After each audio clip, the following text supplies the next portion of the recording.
Russia's counteroffensive has collapsed. Putin touched down in China and the EU is standing firm on frozen Russian assets. All that and more coming up next.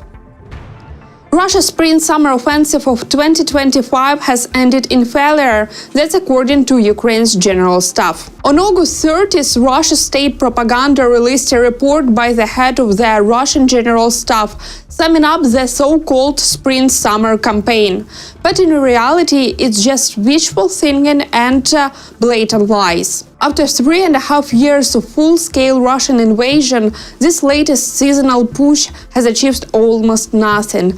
Ukrainian military says the enemy's losses are massive, while their territorial gains are negligible. Since the start of 2025, Russia lost over 291,000 soldiers killed and wounded. In the past 8 months alone, the Russian army has lost 3,186 armored combat vehicles, 1,480 tanks, and more than 10,000 artillery systems. Ukrainian forces stress that Moscow's claims about captured territory are highly exaggerated. Meanwhile, in the Kursk region this year, Ukrainian troops have eliminated 19,080 enemy soldiers, with more than 25,000 wounded. Today, Ukrainian forces are on the offensive in the Sumy region, liberating Kindrivka and Andriivka and pushing the enemy out of other border settlements.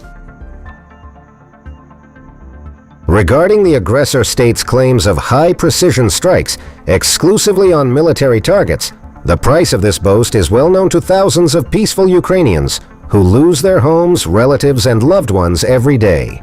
Wherever a Russian Iskander falls, there will supposedly be a Ukrainian armed forces command post or a base of foreign mercenaries. The consequence of Russia's constant violations of international humanitarian law is the loss of human life. For instance, just one indiscriminate Russian attack on Kiev on August 28th killed 25 civilians, including 4 children.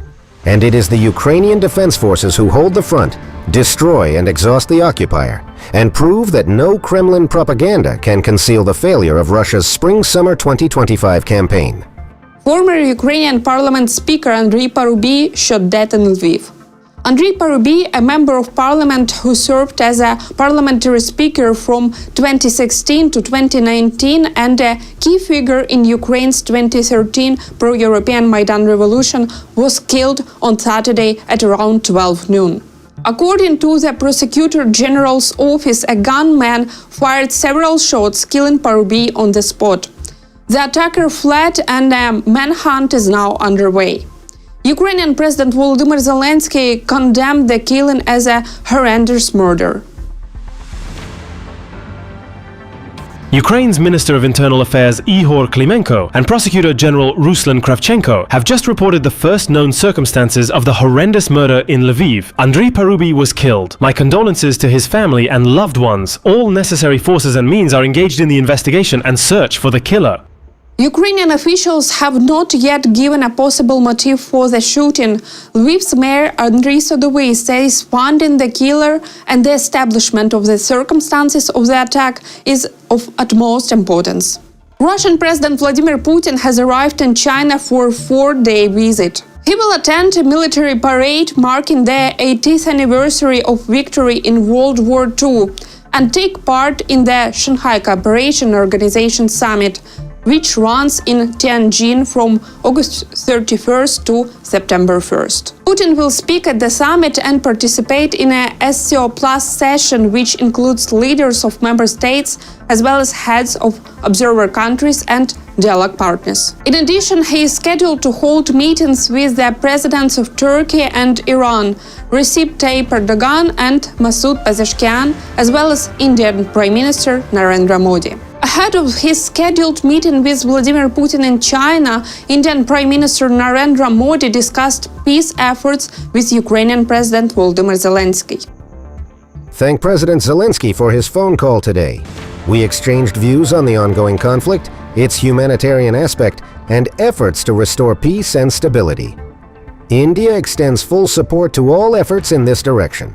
President Zelensky called his phone conversation with Prime Minister Modi productive and important. The Ukrainian president says that ending this war must start with the unconditional ceasefire and that India is ready to make efforts and send the appropriate signal to Russia. Frozen Russian assets cannot be returned to Russia after a ceasefire without paying reparations. EU High Representative for Foreign Affairs and Security Policy Kaja Kallas said ahead of the informal meeting of EU foreign ministers in Copenhagen. Kallas insists that frozen assets cannot go back to Russia until it compensates Ukraine for the damage caused by the war. What more can we do? We see that Russia does not want peace, although there are a lot of diplomatic efforts made to bring Zelensky and Russia to the table. Then, in relation to that, because it always comes up, we are going to have a deep dive into frozen assets issue. There are pros and cons. There are some sensitivities regarding this, but we really have to have argumented debate about this. What are the risks? Currently, these Russian assets are held at the Belgian financial institution Euroclear. In total, the EU has frozen around 210 billion euros of Russian assets. Swedish Foreign Minister Maria Malmer Stenergard expressed disappointment that the EU cannot agree on transferring the frozen assets to Ukraine. It is obvious that Russia does not want to stop the war, and therefore we must put more pressure on Russia. So we need to adopt the 19th sanctions package, but also move forward with the EU accession process for Ukraine. I'm also very frustrated that the EU is not able to make decisions on the frozen assets in order to make sure that Ukraine can use those. According to Politico, the European Commission is developing a framework that would make it easier in the future to channel frozen Russian assets to Ukraine's reconstruction. Supporters also see this as a step toward potential confiscation of the assets, sending them to Ukraine as a punishment for Russia's refusal to pay post-war reparations. Baltic countries, which border Russia, along with several other states, have long called for full confiscation. However, this idea continues to face resistance from Western European countries, including Germany, Italy, and Belgium.